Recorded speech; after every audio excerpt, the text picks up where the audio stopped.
Hey, welcome today. We are live across several channels, and if you're listening on the podcast, then you're here recorded version. But if you're watching on YouTube or LinkedIn Live, welcome. It is Friday morning, and I do these every Friday morning.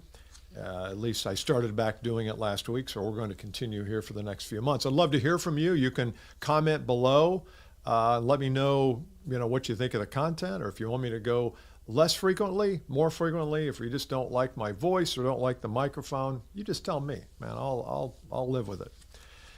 The topic today is selling wasn't meant to be a struggle, or isn't meant to be a struggle. And one of my favorite authors was a guy by the name of Stuart Wilde. I went to one of his retreats out in Taos, New Mexico, decades ago, and he's no longer with us. He's passed on, but he wrote a book called Life Wasn't Meant to Be a Struggle. And I always loved that book. Number one, it was a little tiny tract book. It was probably 40 pages. It was a book that I could get through pretty easily. But I remember I read that thing over and over and over because it was all designed to help us live life from a place of joyfulness, contentment, gratitude, self-fulfillment. And I think the same thing applies to professional selling today. I think people see it as a struggle. And I talk to a lot of non-salespeople, engineers, technocrats, technicians, even young people who are in the business development role where they're trying to book an appointment and then throw it to a salesperson to close. And it just seems to be a struggle, and it really shouldn't be. So I want to share with you kind of how we got there, because I think how we got here to this place where it is a struggle is important to dissect. I'm going to go back a few hundred years and talk about the agriculture economy when we were on lands, and the people with the wealth or the people who owned the lands. That lasted for hundreds of years. Then in the 1860s and 70s, we entered the Industrial Revolution, where factories started popping up, sometimes on farmland, sometimes in cities. And the whole idea there was we were using technology and innovation to build products. And we started to build products, and we built a lot of products. Well, at some point, we had to have somebody out there selling products. And in the 1950s, we found big box stores, Kmart, Walmart. There was catalogers like Sears and J.C. Penney, and you would get this big, thick catalog in the mail 4 or 5 times a year. And you would pick out products, and it was a mail order business. And then today, it's the big box membership sites, Sam's, Wholesale Club, Costco, et cetera.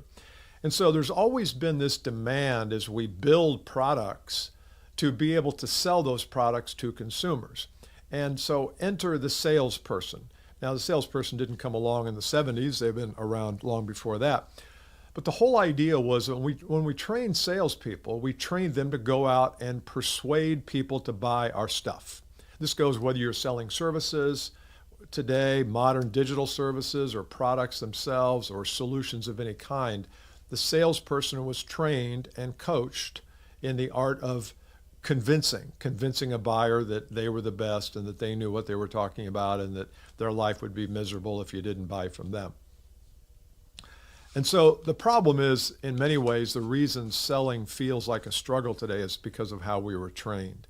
And I know some of you have bought into some training that you've used and you think is awesome, and it might be, but we're in a different world right now. We're in a different world where the idea of persuading people and convincing people to buy from us is just not the way it's done anymore. And I know some of you will disagree with that. You won't like that. But the fact is that there are a lot of options, a lot of choices. In the 1990s, the internet came on the scene. And now the buyer doesn't have to just look for one vendor. With the touch of their hands, and especially with AI, they can go to Perplexity and say, give me the top 20 vendors in my territory, and here's what I'm looking for. Here's the contact person I want to talk to. Here's my pricing, my budget. Perplexity will go out and find all those people. At some point, there will be a AI to AI interaction. So your AI may be talking to their AI, and you're just a kind of a middleman, a tool in the middle. But that's not the point of this. AI is not the point. The point is that I want to make this easier for you. And whether you're brand new in sales, whether you've been in sales for a while and you're still not comfortable. I was talking to a guy here about a week ago who's with one of my clients, and he fancies himself as a pretty good salesperson, but he's really struggling. He's not bringing in anything, and he's making cold calls, and they're not working, and he's not sure how to conduct himself. And he said one thing that was interesting. He said, I've always felt like salespeople were annoying. Well, if that's the attitude that you have going into the profession, then do you think that attitude is going to find its way into your language or into your vibe or into your positioning or stance? Of course it is. So I want us to get out of this selling is annoying thing, and selling is for low income people, and selling is for stalkers. Selling, professional sales, is one of the most noble professions you can work in. I really believe that, because all selling is matching up problems with solutions. So if you're going in right now just presenting solution and not finding problem, then it is tough, because you're going to close 8% of those deals, and life is going to be tough, and maybe even you consider it unfair. Then at some point you might get out of selling and say, you know what, I tried that.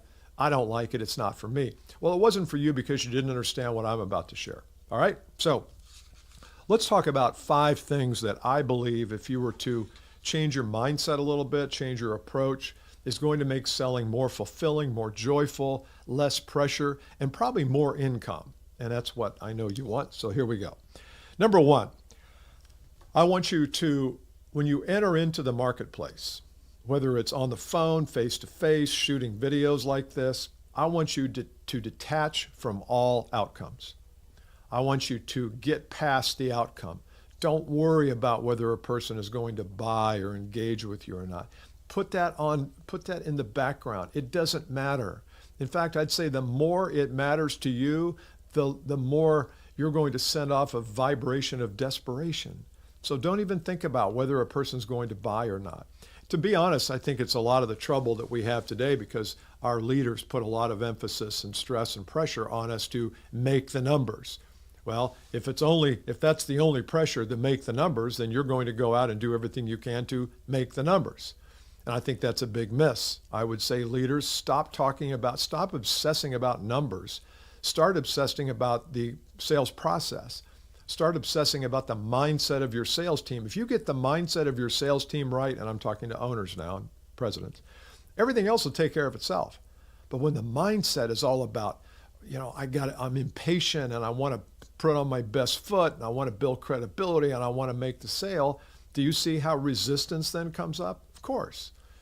Buyers know how to resist. And the more eager you are, the more resistance you'll get. So the number 1 step to joyful selling is detach from the outcomes.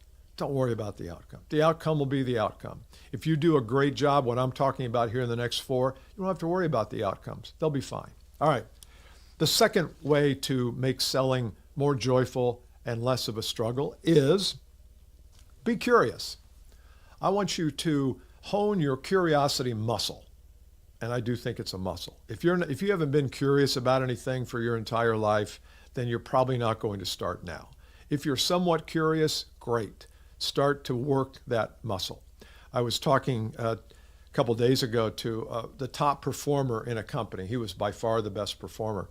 And there were about 10 or 12 other people who were in the same role he was, but they weren't doing the business he was doing. And I said, Robert, in the last 2 years, you've been number 1 salesperson. How many people have come to you and said, hey, Robert, I got to know what you're doing, man. What are you doing? How are you putting these big numbers on the board? I know you've got a great territory, but can you let me in on a secret? So how many times does that conversation happen? You know what he said?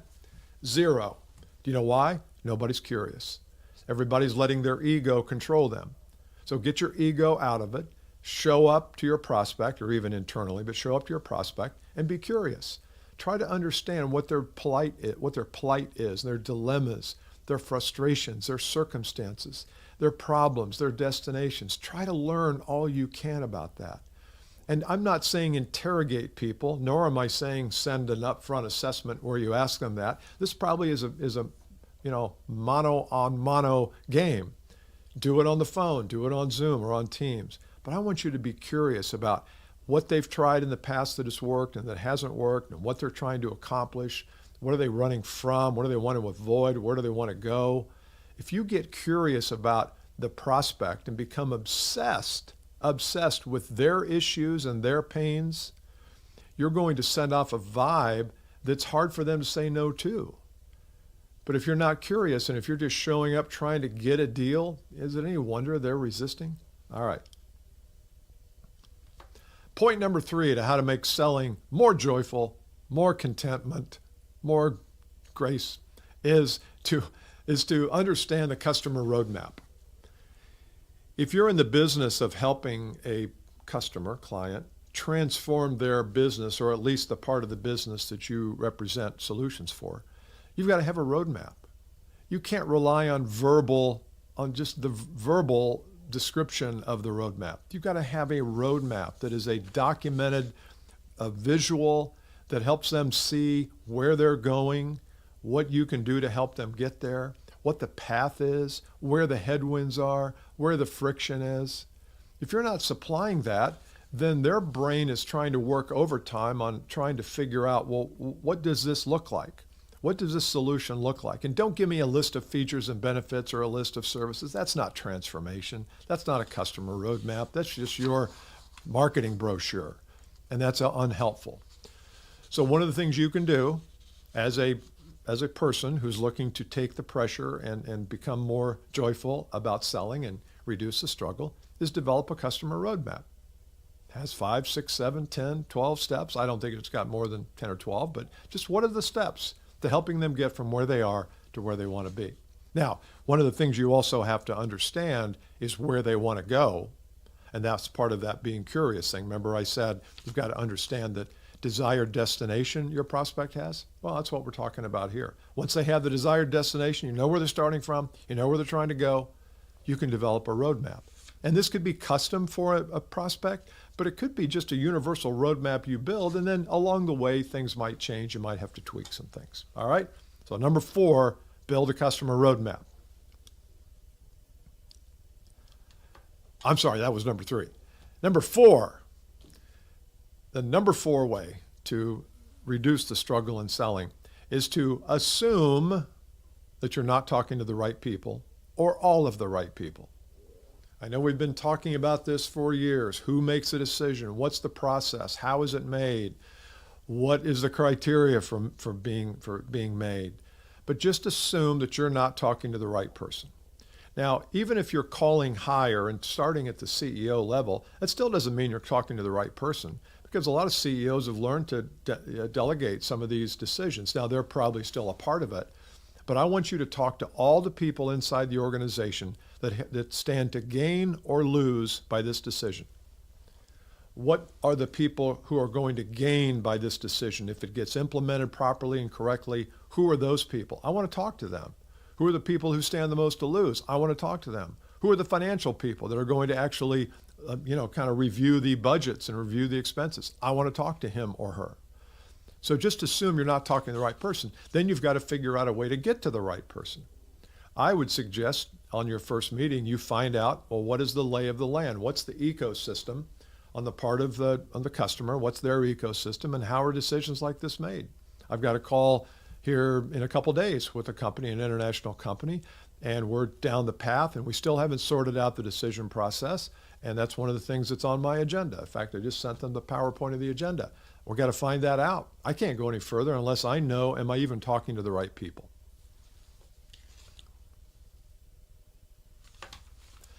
Step number 5 to being joyful and reducing the struggle in selling is you've got to always, always, always return to the original problem.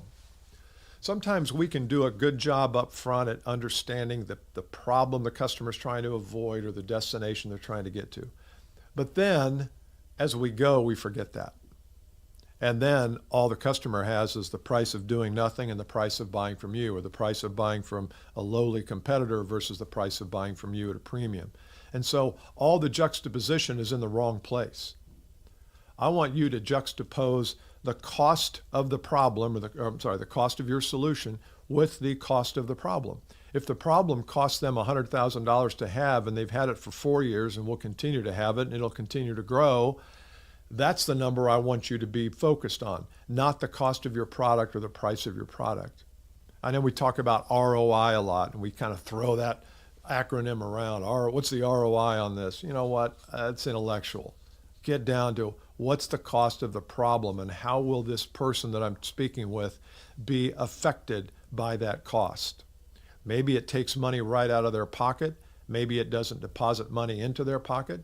Maybe they're a team leader where they're not really affected financially by this decision, but they are emotionally and spiritually and from a confidence standpoint.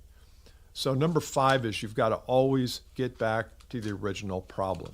And if you have some deals that you're in the middle of now and they're maybe off track a little bit, just look at your notes from email and say, have I been focused on the problem or have we lost sight of the problem? So those are 5 things that I think will bring you back to enjoying selling. But number 1 is the most important. Just detach. You're not going to be on your deathbed saying, man, if I could have just presented a better PowerPoint slideshow and had an Oswald font instead of a Helvetica font, I think I could have nailed it. You're not going to do that. Your relationships and your life is much more important than any one deal. So I always say detach from it, all the deals. Detach from them. It doesn't mean go back to bed and eat donuts, chocolate covered with cream filling. It doesn't mean eat donuts all day. It means go out in the marketplace, shoot video, create content, talk to people, find out what their issues are. But at the end of the day, you've got to detach from the outcomes. That'll make you strong, that'll make you free, and it will really help you grow your business because you'll be willing to take risks that right now, if you're attached, you just can't take. So I hope you've enjoyed this. I'd love to hear the comments. I know a lot of people watch this subsequent to the live proceeding. So if you have any comment, I'd love to hear it. And I appreciate all you guys and hope you have a great weekend. See you. Bye.